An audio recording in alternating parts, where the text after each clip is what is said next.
We are the team of Divakar Education Hub. We are provided UGC NET Environment Science Complete Study Notes course. Hello, सब कैसे हैं? उम्मीद करती हूँ सब अच्छे होंगे। मैं निलिशा सिन्हा हूँ और आज से हम पढ़ेंगे यूजीसी नेट का इन्वायरमेंटल साइंस टॉपिक के यूनिट 3 जो कि इन्वायरमेंटल बायोलॉजी है और हम इसको इकोलॉजी भी कह सकते हैं। तो सबसे पहले हम बात करते हैं इस सिलेबस की। तो सिलेबस में सबसे पहले इंट्रोडक्शन है जिसमें इकोलॉजी कैसे इंटरडिसिप्लिनरी साइंस है, ऑरिजिन लाइफ का कहाँ से हुआ है, ह्यूमन इकोलॉजी पढ़ना है हमें। उसके बाद इकोसिस्टम के स्ट्रक्चर एंड फंक्शन पढ़ने हैं जिसमें हम पढ़ेंगे इकोसिस्टम क्या होता है, उसके कंपोनेंट्स क्या हैं, फंक्शन में आएगा एनर्जी फ्लो कैसे होते हैं, food chain, food web, biochemical cycles आएंगे, सक्सेशन आएंगे और भी बहुत है। उसके बाद है बेसिक ऑफ इकोसिस्टम क्लासिफिकेशन, कैसे हम इकोसिस्टम को क्लासिफाई करेंगे। तो इसमें हम डेजर्ट इकोसिस्टम पढ़ेंगे जिसमें डेजर्ट में कोल्ड एंड हॉट दोनों आएंगे। उसके बाद फॉरेस्ट है, वेटलैंड है, तो ये सारी चीज़ें हमें पढ़ना है। उसके बाद बायोम्स पढ़ना है जैसे टुंड्रा, टिक्का, ग्रासलैंड, फॉरेस्ट और अल्पाइन बायोम्स, ये सारे कुछ पढ़ने हैं।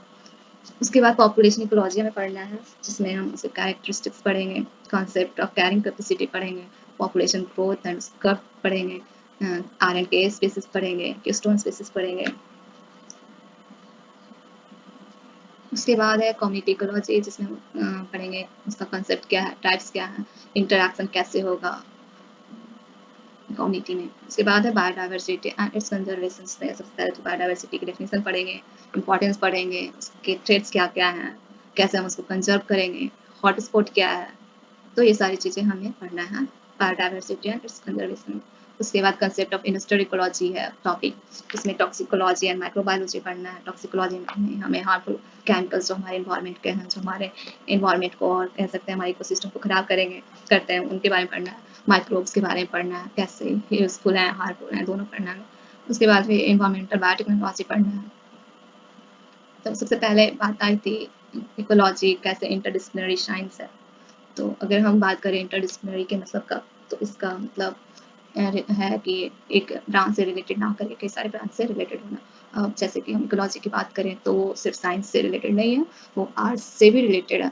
अगर आर्ट्स की बात करें तो इकोनॉमिक्स, जियोग्राफी, पॉलिटिकल साइंस, ये सारे आते हैं उसमें। और साइंस तो है ही, फिजिक्स, केमिस्ट्री, बायो, सारे कुछ। अगर हम इकोलॉजी की बात करें तो हम इसको कह सकते हैं कि जितने भी हमारे अर्थ के फैक्टर हैं, टेम्परेचर हो गया, एबायोटिक में सॉइल वाटर हो गया, प्रेशर हो गया, सनलाइट हो गया, और जितने भी लिविंग ऑर्गन्स हो गए जो एबायोटिक फैक्टर्स में आते हैं, तो इन सब में जितने भी इंटरैक्शन होता है वो सारे इकोलॉजी के पार्ट्स हैं, वो सारे मिलकर के इकोलॉजी बनाते हैं। अगर हम इस डायग्राम की बात करें तो हम देख सकते हैं सॉइल है, फूड है, शेल्टर है, एनर्जी है, एथिक्स है, क्लाइमेट है, वाटर है, तो ये सारे कंस्टिट्यूट करते हैं, कंस्ट्रक्ट करते हैं इकोलॉजी को।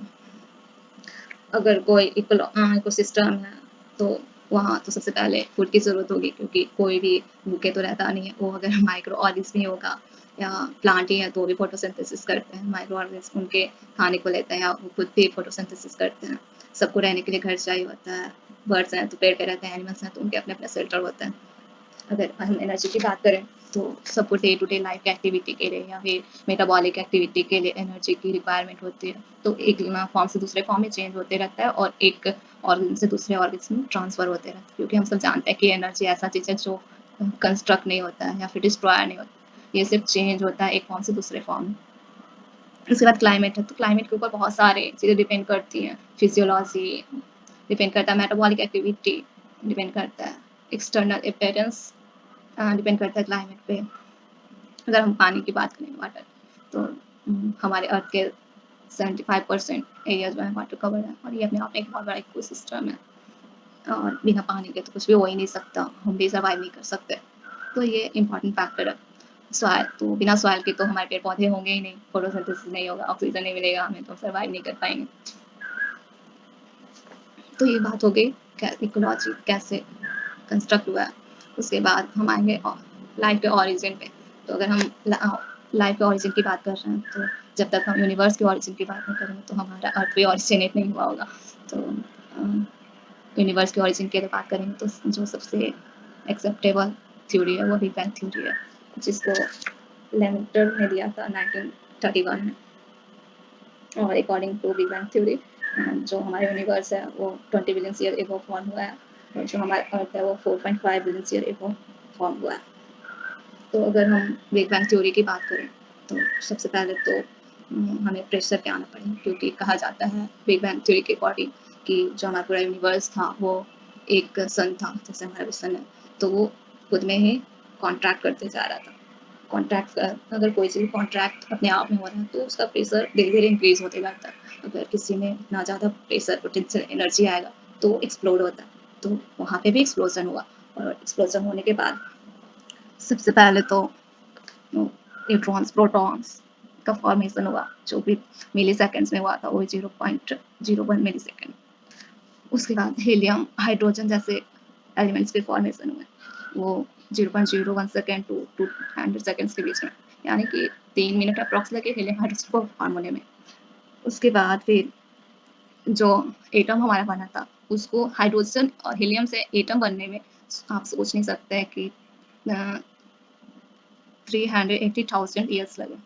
उसके बाद एक डार्क एज आया था। उसके बाद फिर जो हमारे स्टार्स हैं और गैलेक्सी हैं उनके फॉर्मेशन हुए।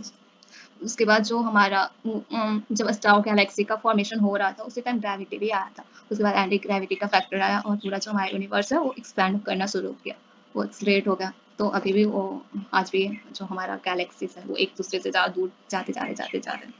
और एक दिन ऐसा भी हो सकता है कि ये एंटी ग्रेविटी फिर से ग्रेविटी में बदल जाए और फिर से कॉन्ट्रैक्ट होना शुरू हो और फिर से बिग बैंग थ्योरी आ जाए। तो एनीथिंग कैन पॉसिबल, उस पर नहीं जाएंगे हम लोग।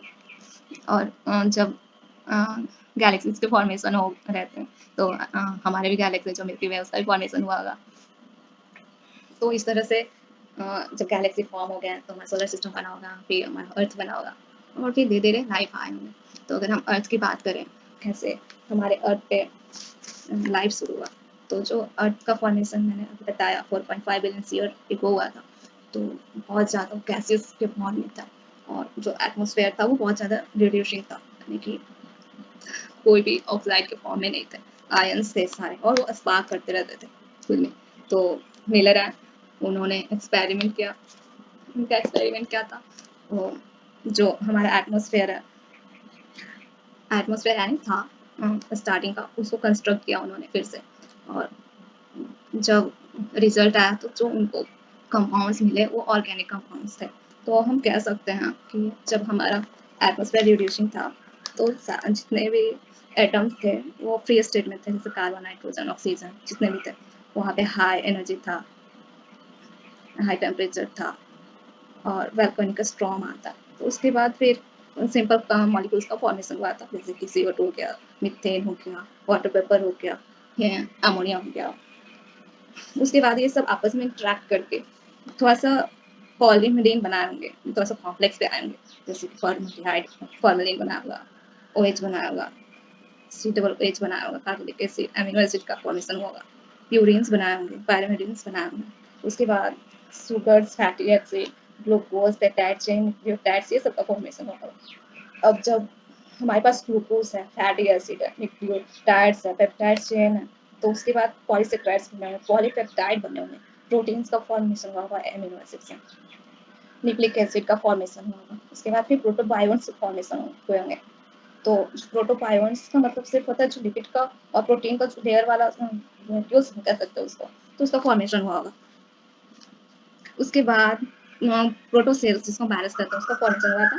उसके बाद कीमो हेटरोट्रॉपिक बैक्टीरिया आए थे जो सल्फर वाले थे, और जो एसिडिक ओशियन था हमारा उसमें वो सर्वाइव करते थे। उसके बाद कीमो ऑटोट्रॉप्स थे आए थे।